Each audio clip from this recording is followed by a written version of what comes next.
కోనసీమ తిరుమల వాడపల్లి వెంకటేశ్వర స్వామి వారి ఆలయంలో హుండీ లెక్కింపు జరిగింది. గత 28 రోజులకు గాను 1,42,16,807 ఆదాయం లభించింది. ఇందులో అన్నప్రసాదన హుండీల ద్వారా 22,58,603 చేరింది. నగదుతో పాటు 23 గ్రాముల బంగారం, 670 గ్రాముల వెండి, 10 దేశాలకు చెందిన 46 విదేశీ కరెన్సీ నోట్లు లభించాయి.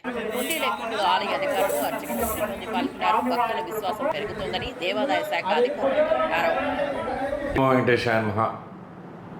వాడపల్లి గ్రామంలో వేయించేస్తున్న వెంకటేశ్వర స్వామి దేవస్థానంలో 28 రోజులుగా హుండీలు తెరవగా మెయిన్ హుండీలు విశ్వస్వామి ఆలయంలో కలిపి 1,19,58,204 రూపాయలు మరియు అన్నప్రసాదం నుండి 22,58,603 రూపాయలు వెరసి మొత్తం 1,42,16,807 రూపాయలు రావడం జరిగింది.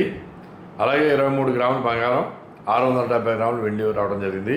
అలాగే 10 దేశాల నుండి 46 విదేశీ కరెన్సీ నోట్లు కూడా రావడం జరిగింది. ఇందులో మరి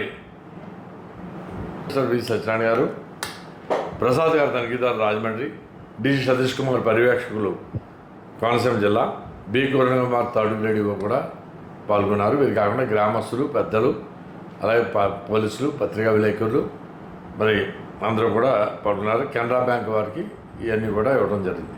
ఓం నమో వెంకటేశాయ.